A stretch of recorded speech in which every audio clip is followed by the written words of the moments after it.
Poverty is when you can't afford to eat well, when you're hungry but have no money to buy food. Poverty, as I understand it, is when a person, as they say, is barely making ends meet. To me, poverty is working just enough to put food on the table and pay for a place to live. It's when there's not enough money to cover the basics: food, safety, shelter. Today, friends, let's talk about the most important, closest, and most captivating country for Russians. That's right, the USA. Everyone knows all about America's troubles. They envy us. We have so many natural resources. They'd love to carve us up. Russia, it's so large, and they're jealous. Russian media spends whole days dissecting how ordinary Americans are struggling. While Russia and China are building bridges, Americans are tightening their belts. New records are set. Prices are skyrocketing. Even Russia's president shows concern for the people of the United States. Just look at what they're doing with their own citizens. The destruction of family, cultural, and national identity. We'll dig into these important issues: American poverty and wealth, propaganda and free speech, the role of journalists, visions for the future, and of course the confrontation with Russia. We'll compare how people in America and Russia see the world, and we'll discover what the difference is. To do this, we traveled to cities across both Russia and America. We spoke with all kinds of people, from mayors to retirees, from the homeless to IT workers. Soon you'll know what real modern America is like.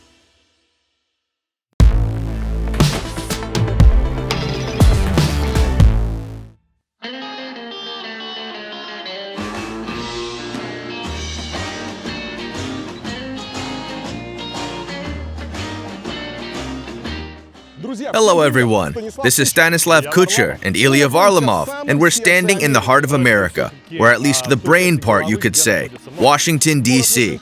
If you watch Russian TV these days, you'd think that relations between America and Russia have never been worse. America is demonized, presented as a primary adversary. Even government spokespeople are saying openly that the real conflict today is between Russia and America. The Russian Federation isn't at war with Ukraine. Our country is at war with NATO's 3.6 million troops and 800 million citizens. Russians have no shortage of stereotypes and scare stories about America, and I wanted to see what America is really like today. What do Americans think of Russia? Do they want to take over our country? What are America's issues? What does poverty look like in the US? What does wealth look like? What does freedom mean to Americans today? Is there propaganda here? And if so, what does it look like? How do Americans see the future? What is this going to look like? We'll travel across states both rich and poor. We'll talk to everyday Americans, rich, poor, and speak with journalists. We'll meet people on the road and ask them all sorts of questions about Russia, America, and the future of humanity. I can't predict how this journey will turn out, since we don't have a rigid plan. It's all totally improvised. But what I do know is that we'll do our best to honestly show the real America. We'll be releasing several films on different topics. Subscribe to the channel so you don't miss anything. And now, it's time to hit the road. Don't let yourself get bored. As you might have guessed, we'll start with poverty and wealth. After all, from Soviet times onward, everyone in Russia has heard, in America, only the bourgeoisie live well. The common workers die in poverty.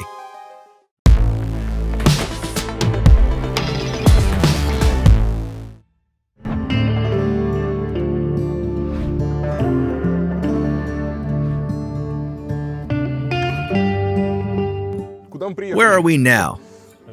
We're at the home of Stacy and Mark Tompkins. This is a really interesting couple I just met. They're unusual Americans from a certain perspective, or maybe in fact they're quite typical. She's the one who talks a lot and handles everything.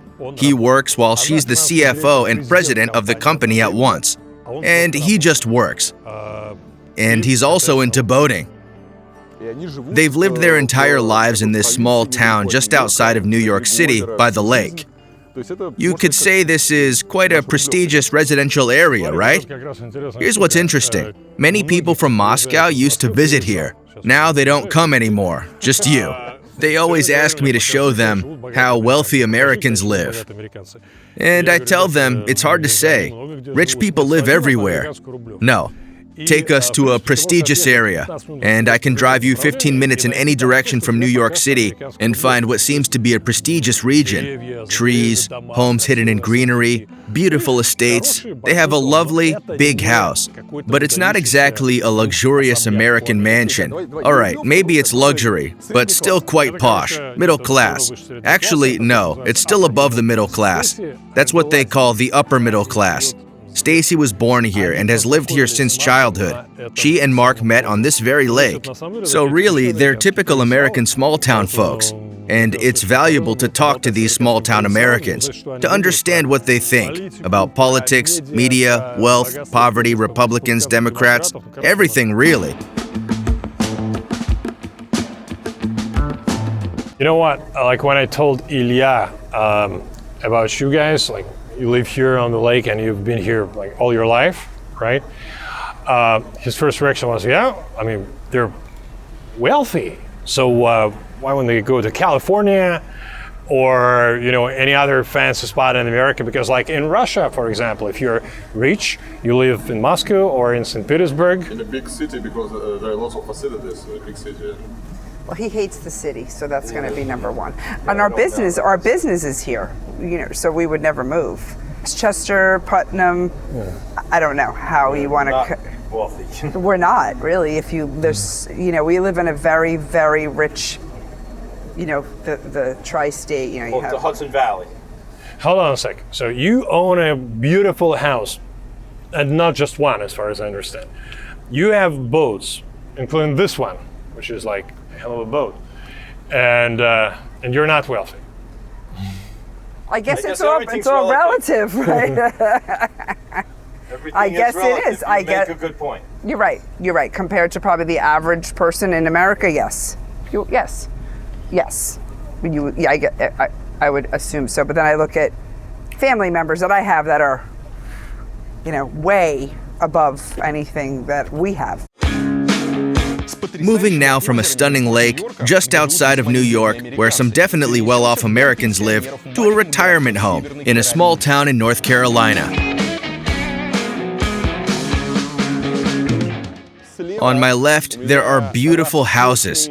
Each one looks like it belongs on a postcard, something you'd want to send home. The architecture is charming, almost fairy tale-like. No fences anywhere, so you can walk around and take in the scenery from every angle. This is nothing like the outskirts of Moscow. Every house, the oak trees, I want to stop and photograph it all. It's breathtakingly beautiful. Just your typical village houses. In Russia, this would probably be an affluent village. Especially in the regions, you probably couldn't just walk around. Everything would be fenced off, maybe with some kind of security. And I'm sure each house would have multiple layers of fencing. Let's be real. This isn't a poor neighborhood. Blowing Rock is no poor town either. But at the same time, it's not what Americans would call rich or extremely wealthy.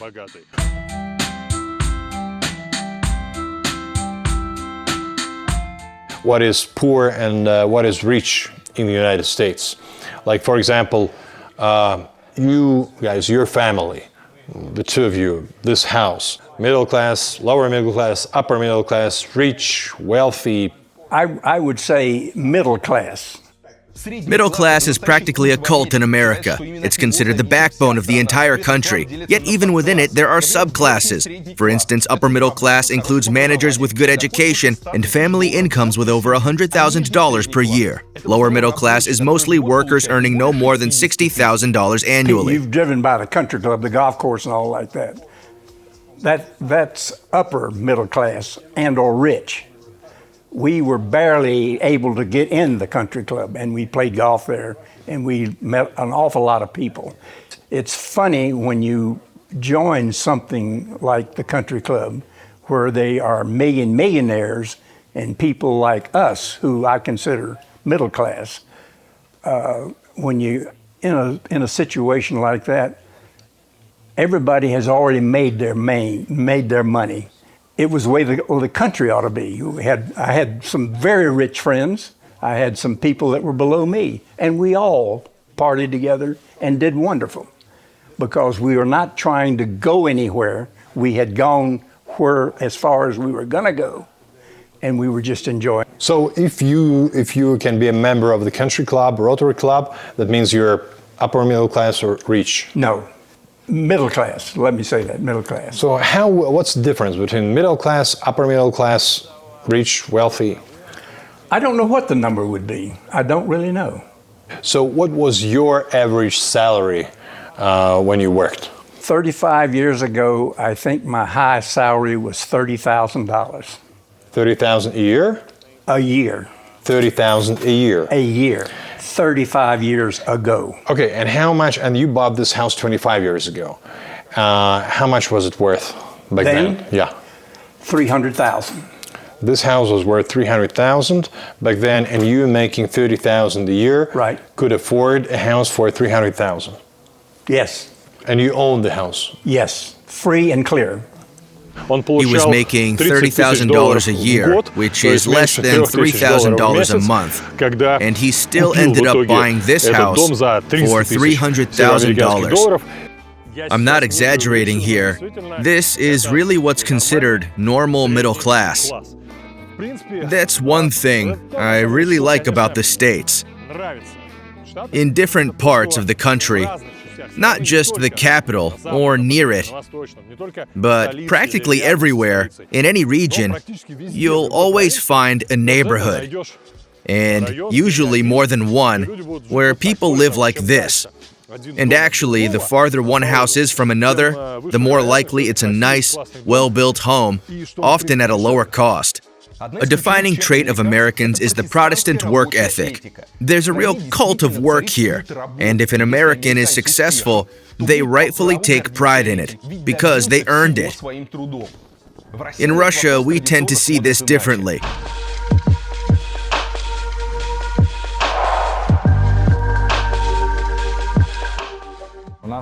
We have a big issue with our views on money. For some reason, most people see earning a lot, striving to earn a lot, or buying excess things as negative. And it's a huge problem. And I think, actually, that some other forces perhaps help shape this view. That is, the idea that making a lot of money is somehow shameful. It's this habit of expecting that someone, a boss, will come, give you a job, pay you, and everything will be fine. It's people's unwillingness to take responsibility for themselves, for their own future. Personally, I could probably get in trouble for saying this, I don't know if it's my job to fix everybody's problems, personally. I'm not saying that you can't help people, but I work really hard and nobody handed anything to us. Nothing, nobody handed us a thing. I didn't inherit money, this, that. We've worked. So to us, hard work. Hard work, hard work, hard work. I grew up supporting myself since I was the age of 15 years old. My parents were not buying my food. I was buying my own food and clothing at 15 years old. No free ride. I lived in my house 5 years with no heat because I had no money. I had a house, but I figured it out. So I've worked really hard and had nothing that came easy. So I kind of feel that hard work can get you over almost any obstacle. As you can hear, for Stacy, Mark, and Homer, owning a home is a big part of success. But some Americans have to live in trailers instead of full houses. Clearly, that's lower than lower middle class. These are poor people. These are truly poor people. And of course, any American who knows would tell you, this is what poor people look like. This is how they live. So again, like this looks like a separate neighborhood. Yeah. What do you call this? Trailer park.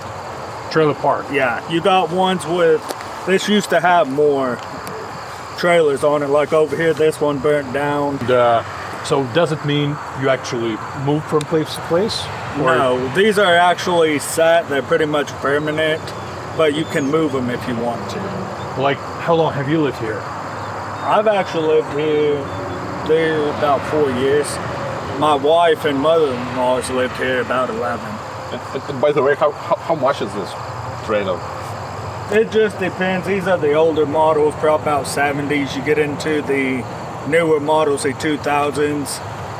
A single wide can cost up to 40,000. Double wides and triple wides go a lot more. So, how many people live in this one? Right now, there's 3 of them. How many square feet? That I'm not for sure. Oh, and how many rooms? There's 2 bedrooms, 1 bathroom, a living room, and a kitchen. Oh, so it's like a 2-bedroom apartment. Yeah.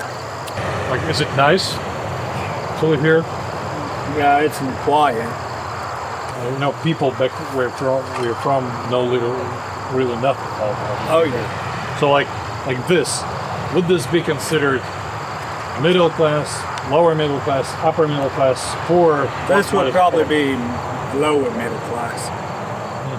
A family has 3 cars.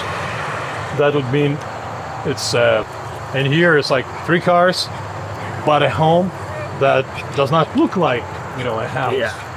So it's interesting how it works. Like you said, it all depends on your socioeconomic class.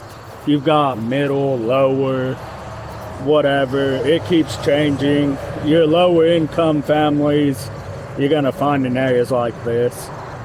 Your middle class to your lower middle class, you'll find in areas like this. They just make a little more, so. And then your upper classes, you're gonna find owning places like this and living in bigger houses. And low income, what is it? Depending on how you look at it, low income here in the States could be, they normally classify it as like 40K a year.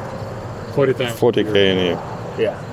In Russia, low income means when, for example, you go to supermarket, you can't buy whatever you want. For example, you can't buy meat, good meat, so you buy sausages instead of meat, or you can't buy or you can't buy fruits and good vegetables. So, what about here?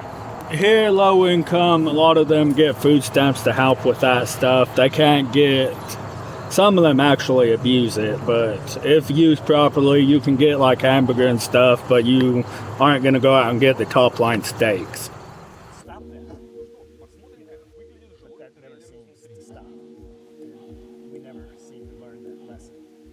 So this is what a trailer home looks like. They have a cat too. So there's a full bathroom. You missed the nursery and a tiny bedroom, maybe 5 or 6 square meters.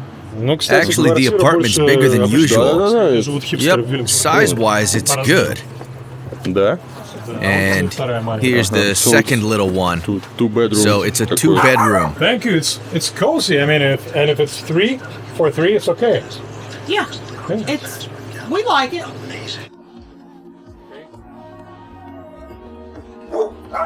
Well, this is what poverty looks like. He calls it lower middle class. I think it's just that he likes the idea of calling himself lower middle class. But honestly, it's poverty.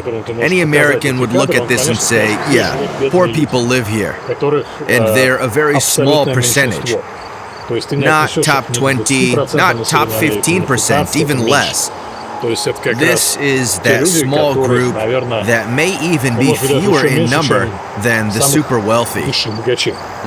So we went on exploring the trailer park. Trailers? They're not, yeah, they're trailers.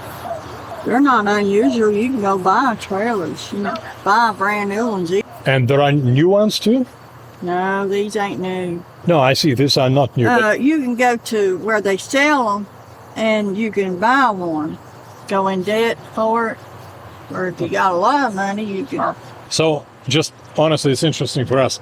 Like this standard, is it what? These are for rent. For rent? For rent. Oh. Rent or buy and fix it up for sale. Because some of these are really messed up on the Social Security. Oh, you own this? No, I rent. Oh, you rent? Rent. Me and my son, we rent. How much you pay in month?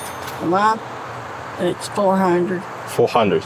Yeah, 400. Some of them's 450. Yeah. And, Either 425 or 450. are you retired? Yeah, I don't work. Oh, you don't work. And your son? Yeah, he's working. Yeah, he's not here. He's working. Yeah. Yeah. What does he do? He's working at the Circle K down here. And It's just interesting because they don't look well, okay? They don't look like houses, but there are cars. So does it mean people are poor or middle class? middle class, probably. Note that when we asked her, she didn't consider herself poor either. She said she was also middle class. You were saying you were middle class, and there was this woman, remember? We met, she lives in a trailer park. Right. And a trailer. Right. Very shabby looking trailer, nothing compared to any of the spaces of this beautiful house, okay? And we asked her what she is. She said, I'm middle class. Lower middle class. She said, well, the guy said lower middle and class.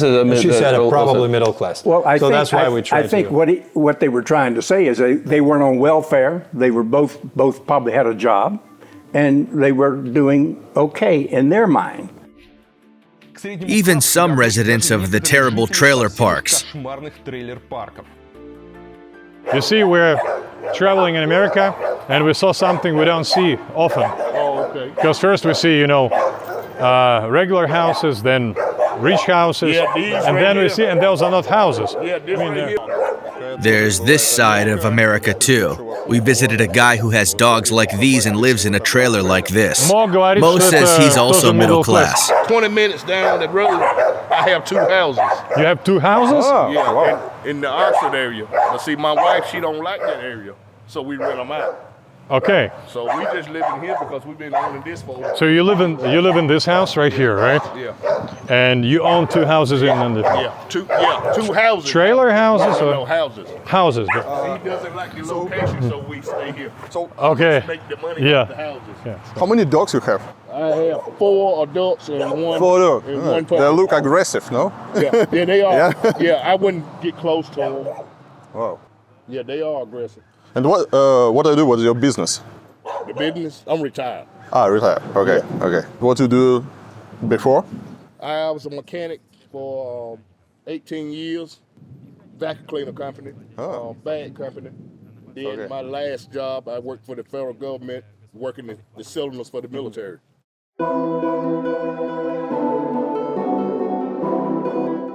Let me tell you straight up. I'll be up front here.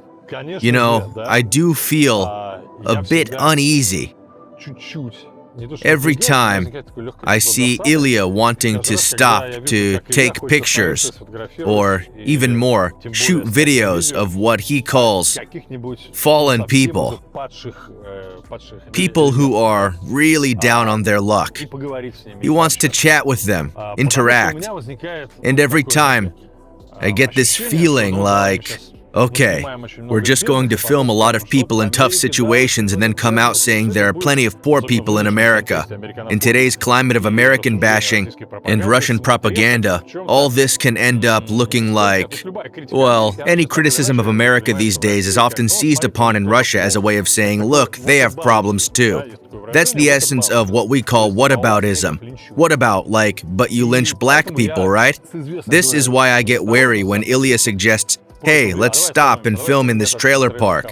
Or, look, there's a homeless guy. At the same time, I get it. These clusters of people living together, not just the poor, but often the sick as well, are definitely a feature of the US. If Russia has its own drunken villages, places I filmed in places like Karlia, where the streets are full of people asking for vodka, It's similar in a way. But those are villages that were once fine and now in decline.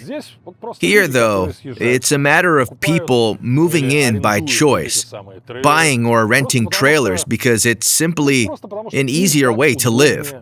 And naturally, any American asks themselves, how is this possible in a country that's the richest in the world? The U.S. positions itself as a global leader in everything: trends, innovations, economics, even anti-poverty programs, and yet has places like this.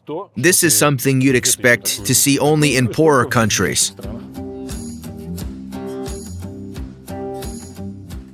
As you can see, every American aspires to be middle class, whether they're boating on a lake or living in a trailer park. Why? Because the middle class is the backbone of America. According to the U.S. Census Bureau, over half of U.S. households have a median income between $35,000 and $150,000. The largest group within this range is the 16% or so of Americans who earn between $50,000 and $75,000 per household annually. But do you know what the true middle class is? It's people in ordinary jobs, like firefighters in small towns. These are folks who don't worry about money in retirement, who can afford, say, to travel. My name is Chris Colby. I'm the Deputy Fire Chief here in Belfast.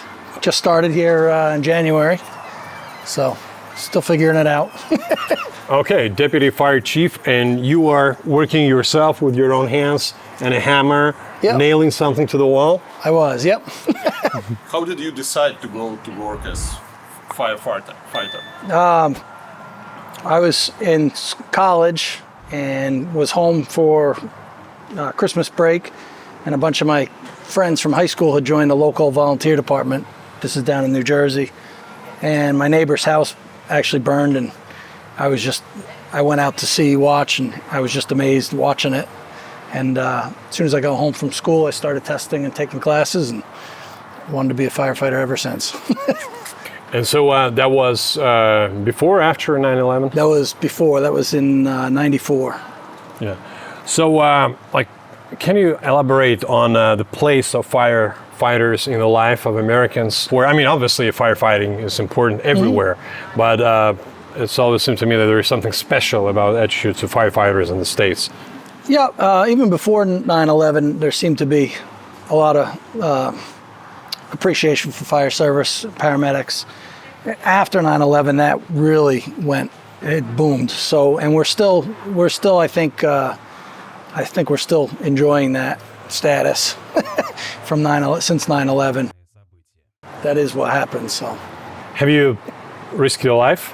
Oh yeah, yep. Example? Oh, every time we go into a burning building or traffic on the side of the road or violent situations with violent offenders. You never know. But I thought violent offenders were, the police or the sheriff's job. They are, but typically it's a mental health crisis, and we'll go along with them, or treating their victims or themselves if they hurt themselves. The two jobs go hand in hand. We do quite a bit with law enforcement. Well, this is something really different from where we are from. If it's not a secret, what's your salary? Salaries range. We just bumped ours up here in the city. It all depends on what you do. If you're just doing fire, or whether you're certified as a paramedic. We have 3 levels of EMS. There's basic EMTs, there's advanced EMTs, and paramedics. Paramedics make quite a bit more money. I think starting here, we're right around $27 an hour. $27 an hour. Yeah. And what is it on the average per month? It's probably $45,000 a year. $45,000 a year. Mm-hmm. What is it considered by local standards? Poor. Poor. This is not a job you do if you want to make decent money. We don't get paid very well, but we know that going in. We don't do this. Most people don't do this to get rich. They do it because it's a calling. But I mean, is it like middle class, upper middle class, lower middle class? Middle to upper middle class. You do all right. It's steady work, so there's plenty of overtime. But I mean, considering the public respect for what you do, why isn't it paid better? We ask that question all the time. My wife is a teacher, and it's the same. She's in the same boat where we think it's such an important job, and historically it has paid very little in the States, and I don't know why. But I guess if we continue to keep doing it for the low wages, I don't know why anybody would be inclined to pay us more. It's a shame that firefighters in America aren't paid more, but Chris's colleagues in Russia would be envious. In Russia, the average firefighter earns less than $600 a month. Of course, prices are different here, but even $1,000 a month is something most Russians can only dream of, along with things like traveling and retirement. So we just decided to go up to this couple and ask them what brought them here. They were happy to chat with us right away. And it turns out that, for example, the man, his ancestors arrived here in 1632. Can you imagine? Someone who traces his history all the way back to those times? It's just incredible. So, why are you guys here? You live here? No, we live in Minnesota, but we're traveling here just on vacation. We really like coastal Maine, and we've been here twice before, and just, it's a beautiful and interesting area, and my ancestors having come from here back in the 1600s, just adds to it. Yeah. Okay, and you are retired? Yes. And you travel by your own or in a group? Just ourselves. Yes. Yeah, we've traveled a great deal. How often do you travel? Oh, well, several times a year usually, but 1 month, 2 months a year. You spend traveling. This is like a 2-week trip. 2 weeks. Yeah. And usually in a year, how many time you spend for traveling? Time? How much time? Well, we go to southern U.S. in the winter for a month to 2, and so anywhere from 2 to 3 months a year. But by travel, I also mean locally in the Minnesota area, as well as around the U.S. We've traveled around Europe and Asia and lots of Europe places. and Asia, so pretty much the world. Yes. We've been around a lot. Yes. So the reason we ask is because we try to, again, compare standards of living and like what American retired people can afford and what they cannot, for example. So would you consider yourself what? Rich, wealthy, upper middle class, lower middle class, poor? Upper middle class. Yeah, I would say so. But I did tell my friend who was living in Norway at the time, I said, because of what it costs, everything in Norway, I said, gee, it would be nice to be rich. And she said, you are rich. Well, okay. Compared to a lot of people in the world, that would be a fair thing to say. Ilya and I, as we were traveling, we would meet. Times we found those trailer parks, and we just stopped because we'd never seen that people living in trailer parks, and some of them were very, very poor, and most of them in one trailer park, they were all sick. All of them were sick. With COVID? Probably, most of them were, I would say, mentally sick. Oh, yes. Or at least in a special mental state at the moment. So, the question, again, if the U.S. is such a rich country, such a prosperous country, how come that still exists? And you said what people take for granted was not like that back then, but did you have that back then? Yes, we had more poor people, but yes. The main drug problem back in not a lot of the drugs that are around and available now, heroin and all of those. But one of the main issues that U.S. has had and most countries have is the disparity between the very well-to-do and the very poor. The country has contributed greatly to that. Things that were done under Trump to reduce taxes on the wealthy and big business. The spread during my lifetime has gotten worse and worse and worse between the ultra-rich and the rich, and then everybody else. It's even though we have lots of social programs, the distribution of wealth is not at all fair in this country. It's one of the things that bothers me a lot.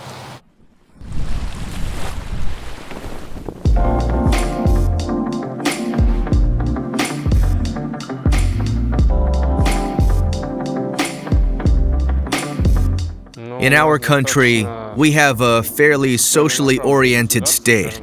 In my opinion, it's easier for a poor person to get by here than for a poor person there. I don't know if you've been to New York or not.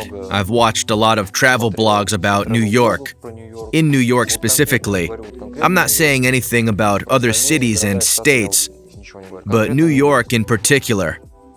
There are huge tent camps of homeless people who I think get around $500 a month in benefits. And they don't just survive on it, they live on it. They buy a tent and become almost dependent on the state. They don't need much. They have benefits, drink, use strange substances, and feel fine. But that's not what life should be like. This would please Russian propaganda. You'll find homeless people even in the center of the US Capitol, Washington, D.C., the heart of America.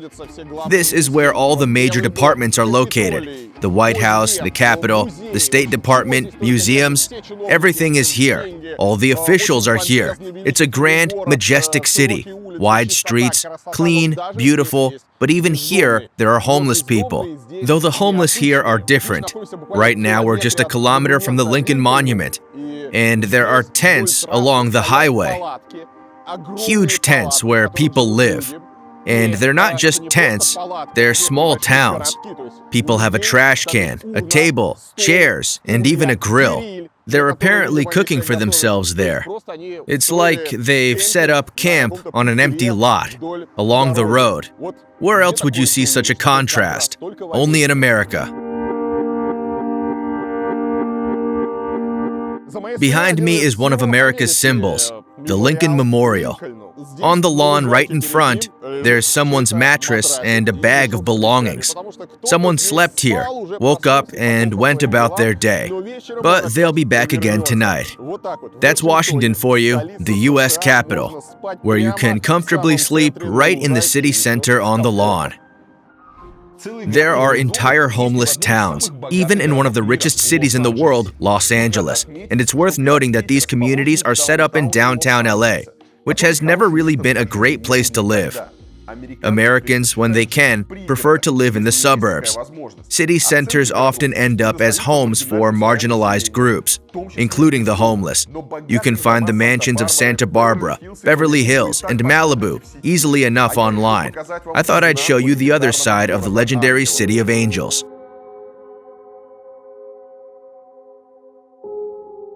Behind me is the legendary Gold's Gym, located on Venice Beach in Los Angeles. It opened in 1955 and became famous because Arnold Schwarzenegger trained here. This is where he built his bodybuilding career. It's an iconic place for bodybuilders and fans of Schwarzenegger. It's a fascinating spot with such a rich history and a great place. People are working out, lifting weights right under the sun. And around the gym, it's all tents. If you look around the nearby streets, you'll see real tent cities where homeless people live. And these aren't the stereotypical dirty homeless people sleeping on cardboard boxes. They have set up homes with kitchens, toilets, closets, right on the sidewalk. The weather here in LA makes living outside year-round possible. So let's take a look at the contrasts in Los Angeles. Here you have just the most charming little houses, everything clean and in order. It's like a dream.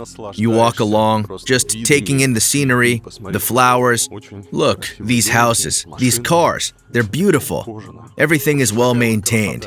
It's really lovely. But then, just by crossing the street, you enter a real slum, a city of homeless. Every sidewalk covered with tents. That's all it takes, just crossing the street. And the scene shifts completely. Now, you're in the city of the homeless. Here, tents are like people's houses. They have bikes and some pretty well-organized spaces. They even have decorations, bottles of water. It's like they're making a life for themselves here. People hang up pictures. Inside the tents, there are real beds, closets. It's not just homeless people. It's a whole tent town. They've got grills, toilets, sinks. And people aren't afraid to leave their cars here. Someone might be sleeping half in a tent, a leg sticking out, and parked nearby are expensive cars. No one worries about them. People park without concern. That's the current contrast here in Los Angeles. There's an atmosphere of its own, democracy and freedom.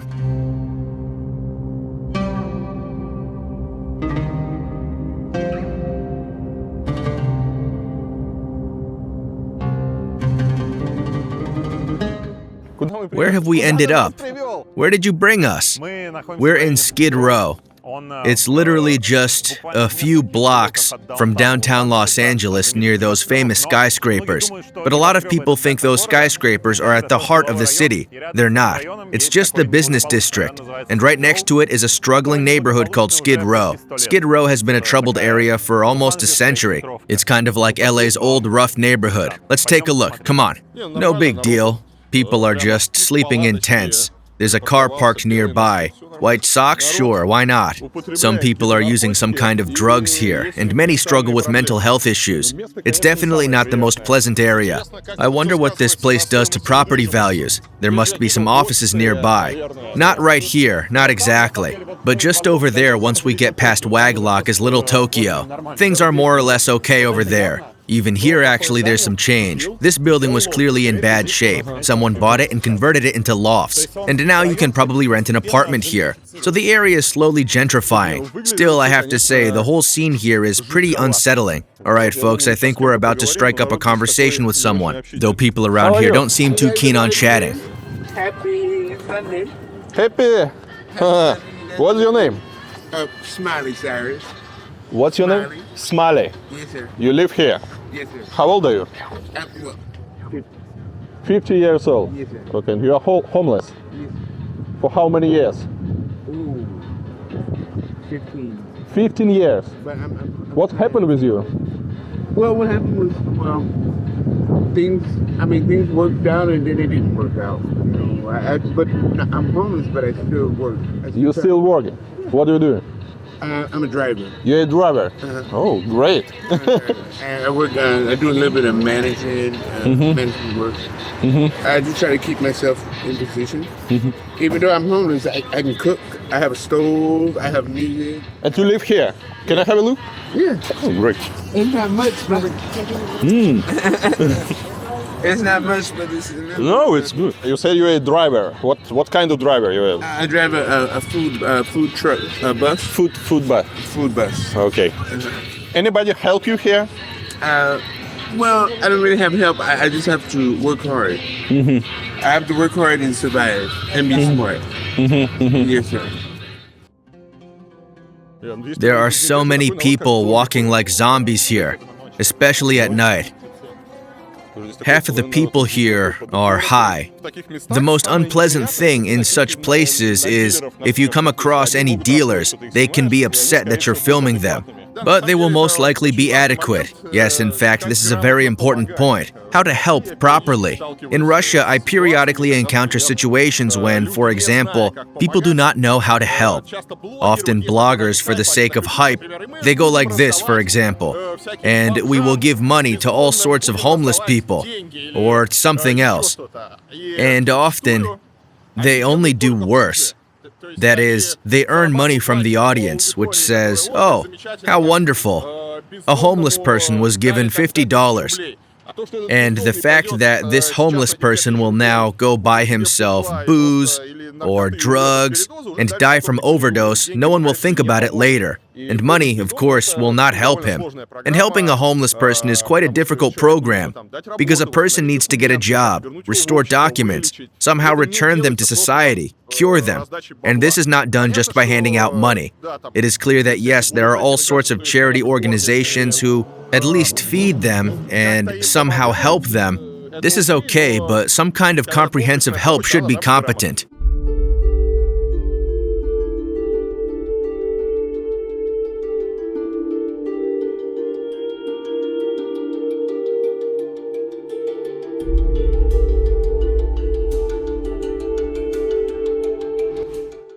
We managed to communicate with the homeless in Harrisburg, one of the best cities for family life in America, according to Forbes.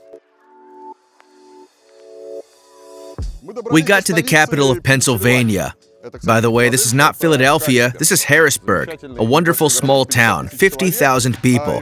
And what is most interesting, when I found it on the map, Stas did not know about its existence at all. As it turned out later, he did not know about its existence, because Wikipedia read that the crime rate here is 4 times higher than on average. You told everything about me. Not quite so. I knew about its existence, but I honestly did not know that it was the capital of Pennsylvania, because the largest city in Pennsylvania is Philadelphia. There are a few more big cities, but the main thing is really, once I traveled with my family, I was passing by. I wanted to stop somewhere. I read Wikipedia. I opened it. It says there, the city is bankrupt. The level of poverty is crazy, and the level of crime is even greater. Unemployment is high. I read all this and decided that since I am going with a child, it is better to stay at a roadside hotel somewhere outside of Harrisburg. Of course, Varlamov found homeless people here too. But seriously, this isn't about Varlamov. They really exist. They go outside in the sun, they sleep here, mostly in the summer, and we talk to them. What's your name? Joan. Joan. How old are you? Joan. 60. 60? Mm-hmm. You born here? Born here? Was I born here? Yeah. No, I was born in Charlotte, North Carolina. Uh-huh. And you moved here? Nah, when I was younger, my mom brought me here. I don't know why. Do you have a home? No. Why?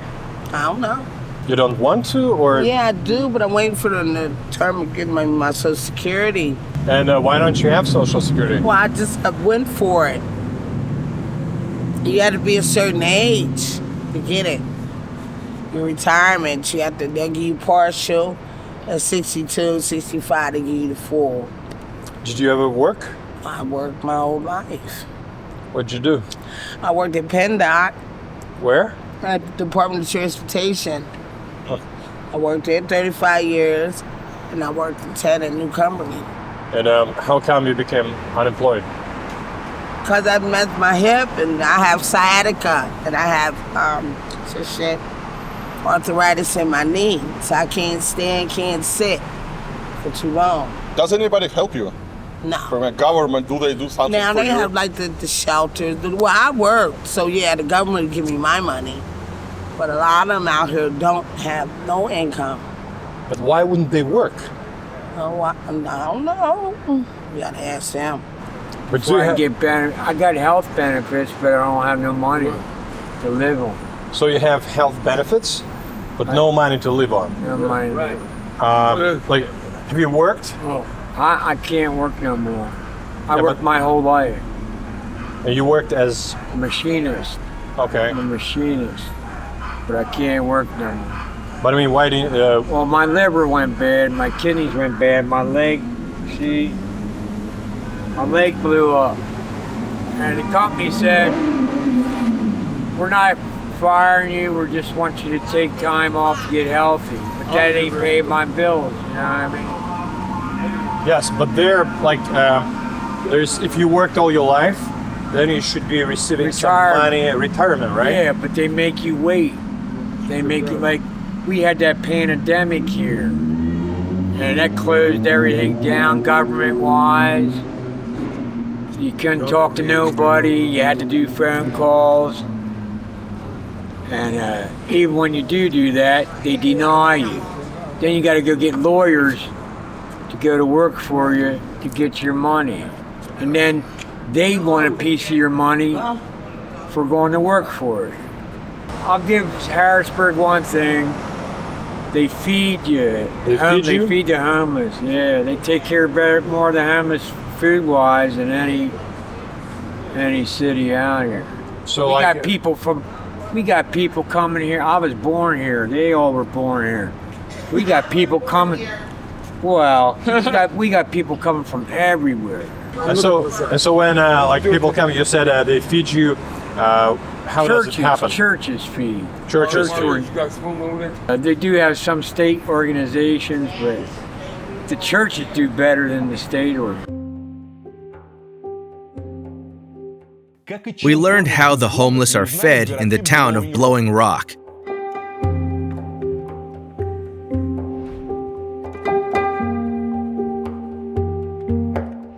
Casting bread, food, compassion, community. Hi, friends and colleagues. Ilya. Nice to meet you. I wish everybody could afford to buy their own food, but that's why we're here. We give food away to anybody that comes through our doors that is hungry. Doesn't matter who it is. So like if either of us knocks on the door and says we're hungry and would like to eat, you'll give us something from here. I would give you a box. A box. For one person is 45 pounds. For two people, it keeps going up. Most of our clients has big families, and they go out with 2 or 3 boxes completely full of food. We're talking frozen food, meats, and they're allowed to choose what they want. It's like a little grocery store. So it doesn't matter from where we come. So we live here in Blowing Rock, or we are passing by, or if we're just visiting. So it doesn't matter if we come here and ask you for food, you get it. Wow. You get it. Yeah. Anybody. And how many people a day come here? Today will be slow because it's the first of the month. Okay. A lot of our people that receive food stamps. Okay, or they get their checks in on the first of the month. They don't come, but later on, more in the month. Last year, we fed over 5,000 individuals. 5,000 individuals. Different individuals. Different families, yes. And they come in and we take them into the freezer room, this room in here, and all of these freezers has food in them. And we have meats, chicken, pork, beef, all of that. We have eggs for them to choose from. And then when they're done there, they come out here. We put it in a box for them, and then they choose what they want from all the way. So they can choose? They choose it. Like in supermarket? Like in a supermarket.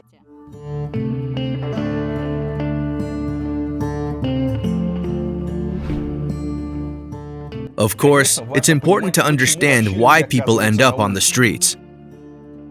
So is it true that sometimes it may be like easier to get unemployment than to get a lower paid job? There was a little problem there. People were getting unemployment that didn't deserve. They were getting big chunks. They weren't even working. And they were getting checks for like $8,000 though, because they were claiming to work like a roofing, wasn't really a corporation, and they didn't work for a long time because of the pandemic. So they were giving them all this money, and then they put liens on it, made it harder. And then even the people that were eligible normally, that worked every day, a 40-hour job every day all year round, it made it harder on them too.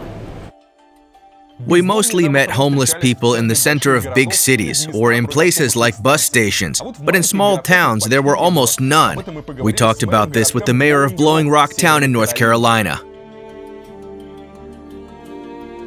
What's the main reason why so many homeless people in big cities? There's so many reasons. One, they could have psychological issues and not be able to work, not be able to. Unfortunately, we have a lot of veterans. Really, the wars and the battles really hurt them. We have those that maybe did not receive an education. Yeah, but I mean, why are they mostly, you can mostly see them in big cities and in public places like railway or bus stations, and you hardly see them, in smaller towns? I think because of the concentration of people. You have a density larger of population. The density of population in a large area. That's my take on it. A lot of it's due to, you have your 1% or your 1.5% rule. That's what I would say.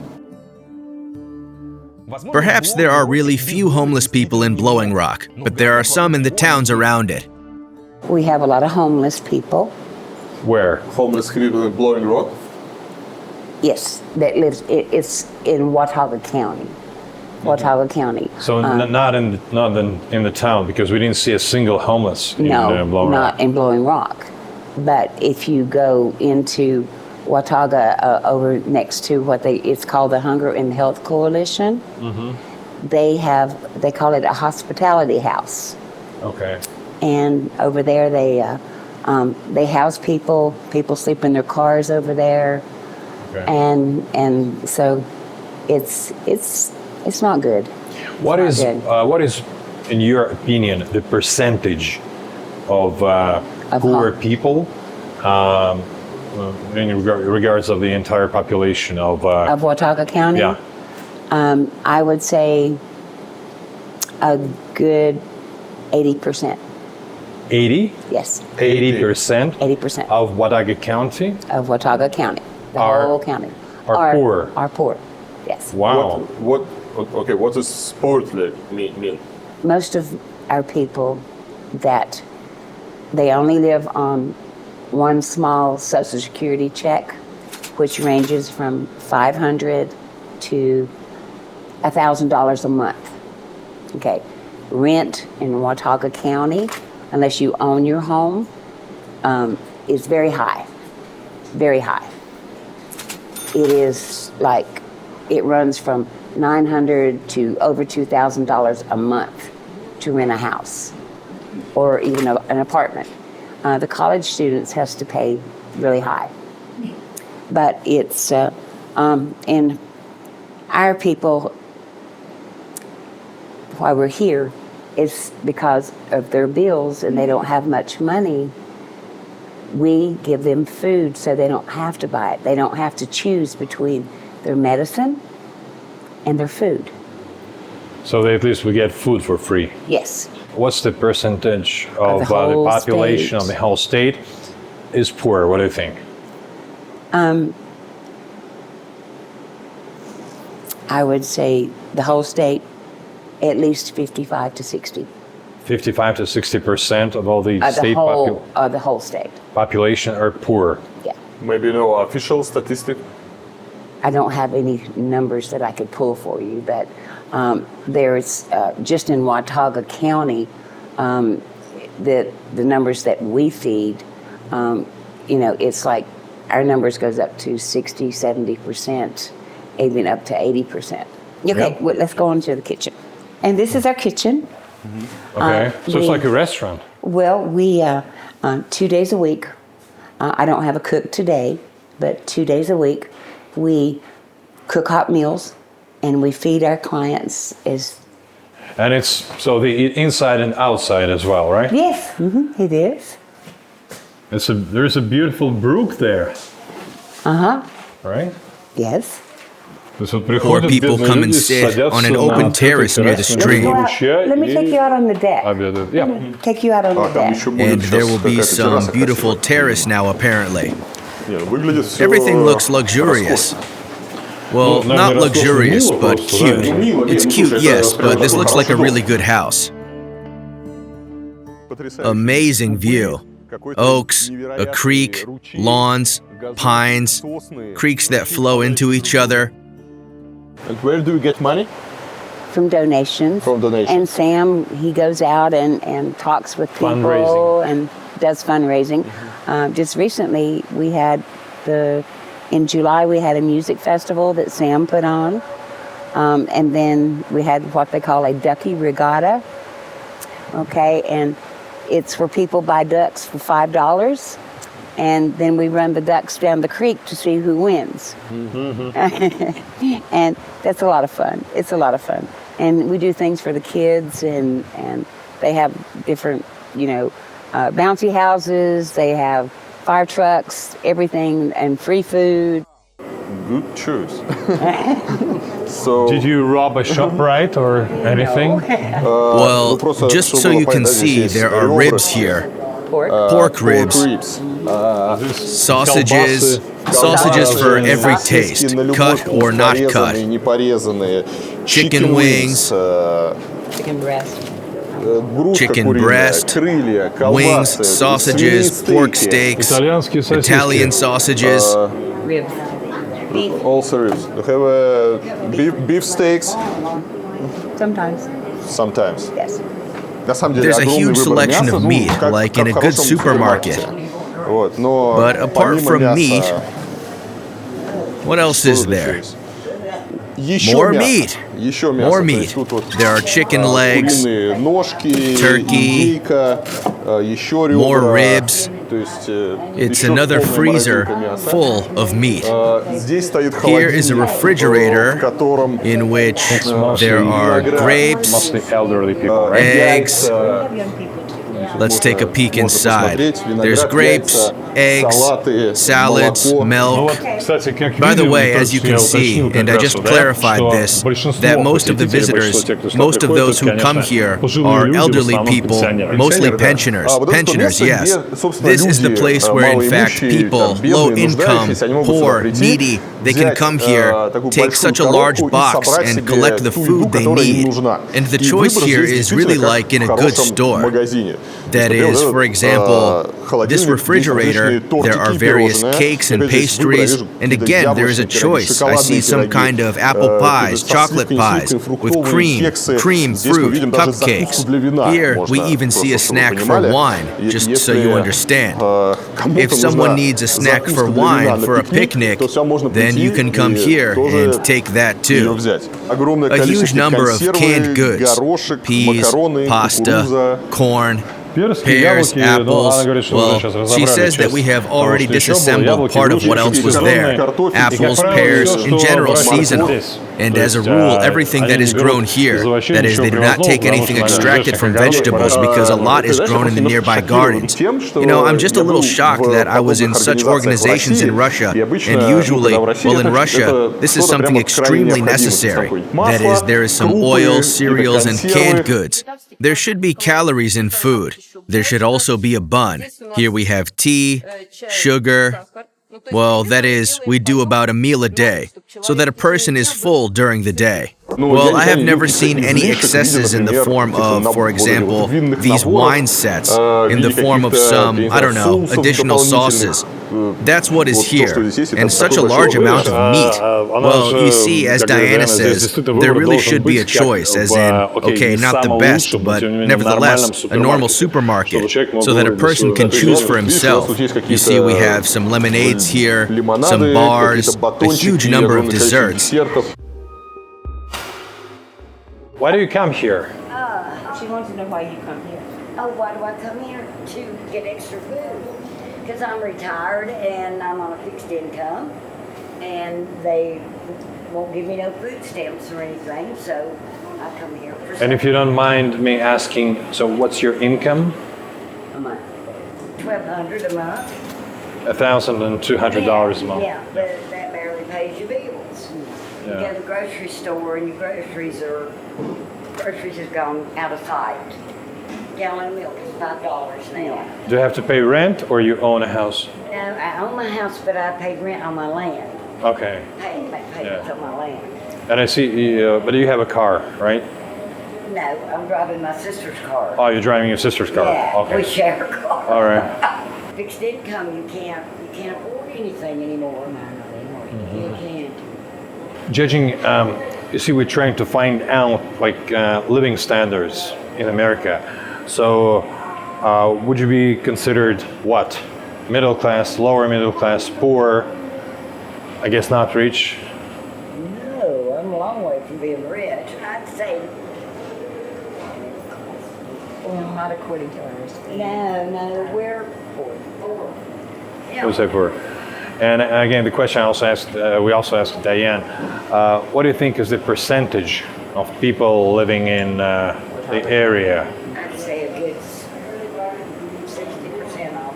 When you, if not more. Of the county? Yes. In addition to the homeless, poverty in America has a different face. This is the so-called white trash, that is, poor European Americans who mostly live somewhere in the countryside. There is also the word hillbilly. It can be translated as villager, but not just a villager, but from the mountainous area, for example, such as North Carolina. I was actually, I was born at Appalachian State University, the old hospital. We're collecting impressions of people and their views, their mindset. So what would you say about the people who live here, the mountain people? Because people in the big cities, they sometimes, for example, use the word redneck to pretty much everybody who lives in the mountain. Yeah. So what's the difference between a redneck and a mountain person, or it's all the same? It's all the same. If you're redneck, you're out working, and the sun makes your neck red. You're working, or you're hard working. You're in your garden, or you're in your fields, or you're cutting timber, you know. But you're out working, and mountain people. I've been to big cities, and as a matter of fact, they're not as friendly as mountain people. But you know, there is this idea of a redneck who's this stereotype, who's aggressive, cooks possum soup. You know, eats possums for breakfast. In his car. Well, now we do have guns. Okay, we believe in, you know, in the Second Amendment. Okay, and that you have the right to bear arms. We believe that. We're mountain people. You know, you go out and you hunt. My dad hunted. My grandfather hunted. You know, and we raised hogs, and we killed them, and that was our meat for the winter. We raised cattle, and we would kill a cow, you know, to have, But not with an MI-16. No, with a 410 shotgun or something like that, you know. No, not with anything that would be harmful to other people. No. Would you consider yourself a redneck? Yes, I'm a redneck. You are a redneck? Yes, seriously? I am. Hold on a second. This is, you know, this nice woman who has absolutely no... There is no redneck here. No, okay? but see that... But calls herself a redneck. So how many possums? No possums. You kill? No possum soup? No possums, but I have killed rabbits. I skin squirrels. Wow, you skin squirrels? Yeah. For what? To eat. To eat. To eat? Yes. You eat squirrels? Yeah, they're good. You sure? Squirrels. Yeah. Squirrels, you know, with a beautiful tail. They jump from tree to tree in Central Park in New York. Yes. So pretty cute, no? And yeah, but whenever I was growing up, and my grandparents, because my grandparents raised me, okay? But whenever I was growing up, it was, you didn't go and buy meat at the store.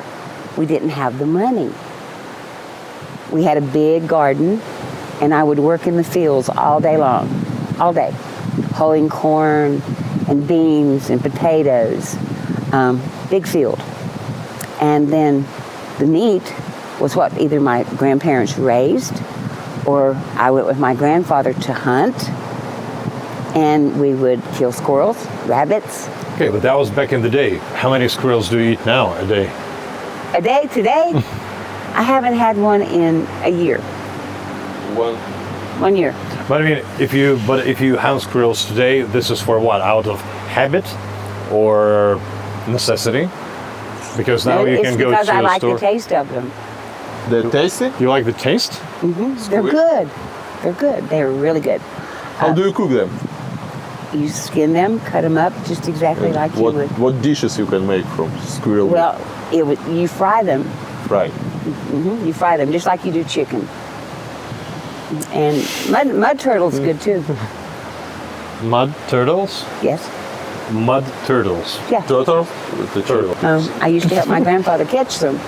And you take and you put a hook in the water and bait it with worms or whatever, and then throw it in the pond, and with a jug on it, like a milk jug, okay, with a little bit of water in the milk jug. And when that jug starts bouncing up and down, then you got a turtle. So I'm going to the house and I'm doing like this, and I'm holding this mud turtle way out here, and his neck's coming out here trying to bite me. And then when I get to the house, and my grandfather takes it, puts it on a big chopping block, chops its head off, and then skins it, takes the shell off, and my grandmother soaks it in salt water and then fries it up. You ever watched the movie Crocodile Dundee? Yeah. The Australian movie about an Australian hunter, who comes to a big city, and makes an impression on everybody. Well. So you look. I mean, you sound like you could be a character. But what about today? I mean, I'm pretty sure you have met people who are environmentalists and who are vegetarian. Oh yeah. And who are against. What do you think of them? To each their own. To each their own. An unfair distribution of income leads to another problem. It's an abundance of homeless people. According to official data, there are 50 times more of them in the USA than in Russia. So dear Stas, while you're driving, I have a privilege. I can use the internet. And I found an interesting statistic here. These are the indicators of poverty in Russia and developed countries. Percentage of the total population. The statistics are from 2016. Now the situation has changed a bit, especially after COVID. Nevertheless, these are the data from 2016. And here's what's interesting. Compared to the USA, poverty in terms of income in Russia is 15.7%. In the USA, it's 13.5%. Poverty in terms of deprivation in Russia is 25%, and in the USA, it's 17.3%. Chronic poverty in Russia is 10%, and in the USA, it's 9.3%. So the indicators are very similar. In the USA, everything is a little less than 10%. But nevertheless, there is no critical difference that everything is bad here and everything is good in Russia. At the same time, if we go to ask people how they feel in general, how rich or poor they feel, we will see in Russia and in the USA that people see the problem of poverty much more seriously than statistics. Tell me how you feel about poverty in the USA. What is poverty for an American, as a person who has been living here for a long time? We've asked others, what would you say? Look, I don't feel poverty on myself yet. I don't plan to feel it, despite the fact that I had moments when I was not sure that I would have something to pay for an apartment, for example, in 2 to 3 months. In many ways, this is a matter of attitude. And it seems to me that this is the case in any country. Let's take Bhutan, where there's a Ministry of Happiness, and measurements of the level of happiness are regularly carried out. And then let's take Finland, where the percentage of satisfied people is not so high. Therefore, again, everything depends on perception. Let's say I think of myself as the middle class in terms of the things that I can afford. My neighbor will say that I am upper middle class. That is, I'm the upper middle class precisely in terms of the things that I can afford.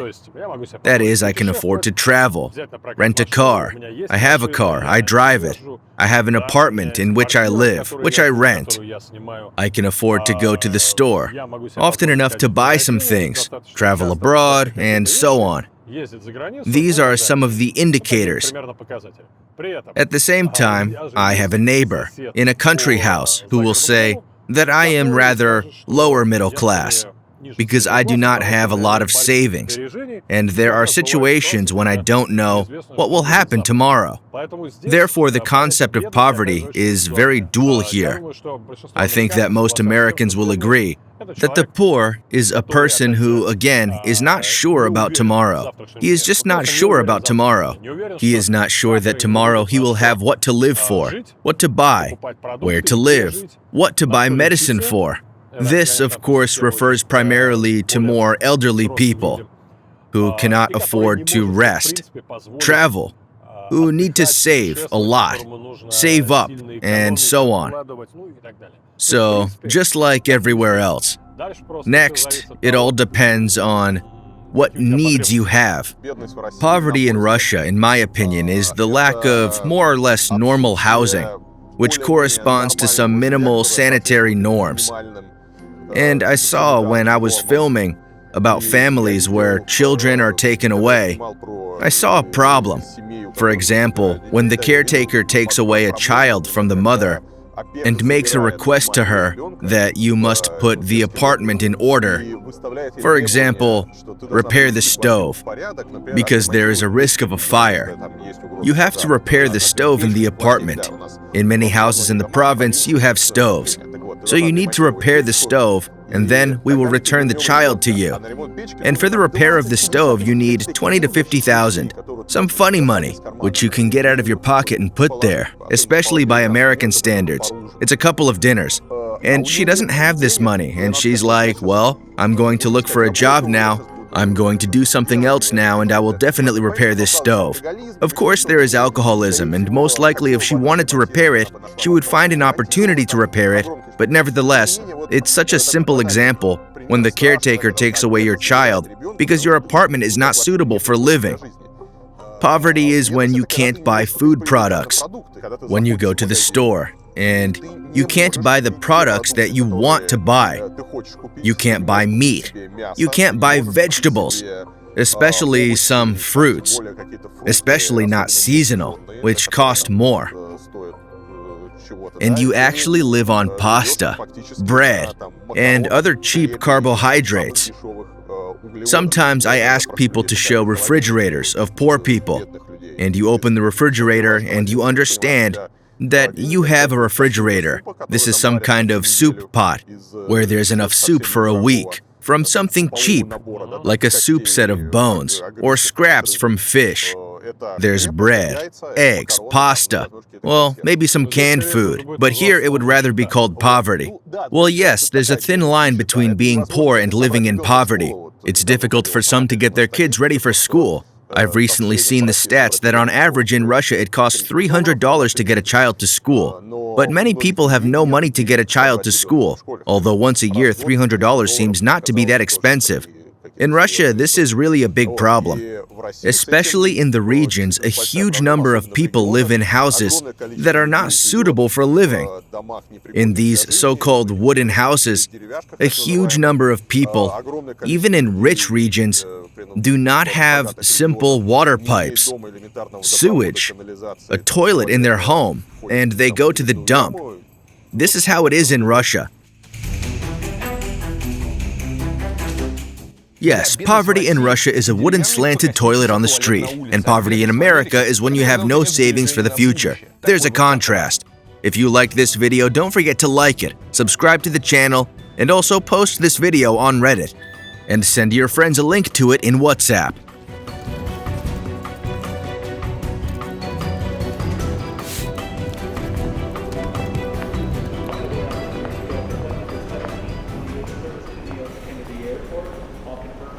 Should now be